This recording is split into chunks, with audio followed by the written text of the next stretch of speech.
Okay, children, in the next stanza, fisherman in the cold sea. Cold sea का मतलब है sea near the poles. Fisherman का काम जानते हो, they are catching fish, they are selling them for the sake of money, they are catching fish from all the sources like ponds, rivers, ocean, from everywhere. Would not harm whales, तो whales बहुत बड़ी मछलियाँ होती हैं, तो कम से कम उस क्षण जब साइलेंस होगा, कोई हलचल नहीं करेगा, तो व्हेल्स की लाइफ जो है वो बचाई जा सकती है। Whales they are very big fish, they can be saved from the hands of the fisherman. And the man gathering salt would look at his hurt hands, जो लोग सॉल्ट को कलेक्ट करते रहते हैं उनके हाथ घायल हो जाते हैं, और इंजर्ड हाथों में जब सॉल्ट लगता है तो काफ़ी दर्द होता है, it is very painful.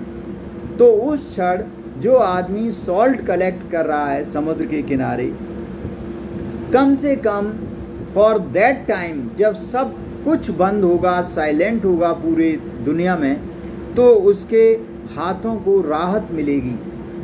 His injured hands will not get hurt, उसके घायल हाथ जो है उन पर नमक नहीं लगेगा और उनको आराम मिलेगा।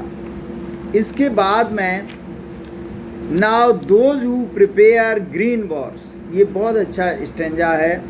Those who prepare green Wars, green war against the environment. Green war क्या है? जैसे पेड़ों का काटना, प्लास्टिक वगैरह उसका यूज़, तो प्लास्टिक है, पेड़ हैं, ये सब एनवायरनमेंट के लिए कैसे हैं? बहुत घातक हैं, डिजास्ट्रस हैं। Those who prepare green wars with gas, और दूसरा वार कौन सा है? Poisonous gas. जैसे देखा कि भोपाल गैस कांड जिसमें हजारों लोगों की डेथ हुई, और बाद में भी लोग बहुत सारे ब्लाइंड हो गए, और उसके रिपरकशंस काफ़ी सालों तक अभी तक आते रहे वहाँ। वार्स विद फायर का मतलब यूज़ ऑफ शार्प वेपन्स। तो आज मनुष्य ने क्या नहीं बना रखा, ऐसी ऐसी atom bombs, hydrogen nitrogen bombs हैं, बहुत सारे शार्प वेपन्स हैं, तो उनसे पूरी दुनिया को कुछ ही मिनटों में ख़त्म किया जा सकता है।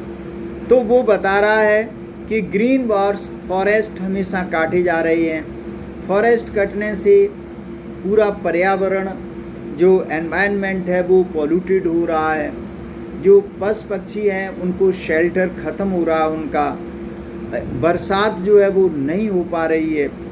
तो ये क्या है? Wars against the environment, forest का काटना, फिर पॉइजनस गैस, फिर शार्प वेपन्स। इसके बाद victory with no survivors. Poet बता रहा है कि ऐसी भी विक्ट्री का क्या मतलब? लोग, हर आदमी चाहता है सक्सेस पाना, विजय पाना।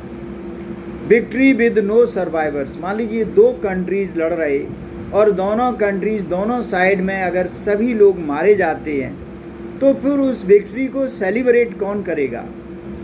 जब कोई जीवित ही नहीं बचेगा तो who will celebrate this victory? Would put on clean clothes, यहाँ पर दो मतलब क्लीन क्लॉथ्स का है। यहाँ पर है कि हम एक नई समझ, हमें क्या करना चाहिए, जो हमारे विचार हैं उनको हम बदल दें, और नए सिरे से हम लाइफ को यूज़ करें, नए सिरे से लाइफ की शुरुआत करें। हम यूनाइटेड, एक भाईचारा, पीस, हारमनी, इन सब चीज़ों को एडॉप्ट करें, rather than fighting the wars and killing one another, and walk about with their brothers। और वो बता रहा है कि अगर हम सब भाई भाई की तरह यूनाइटेड होकर के साथ रहें, और युद्ध न करने की बजाय हम उनसे प्रेम और उनसे स्नेह रखें।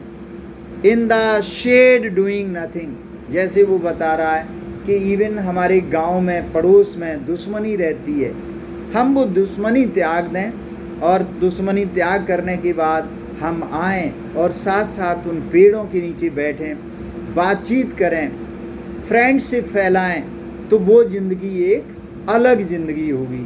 That will be the happiest life on this earth. I hope you understand.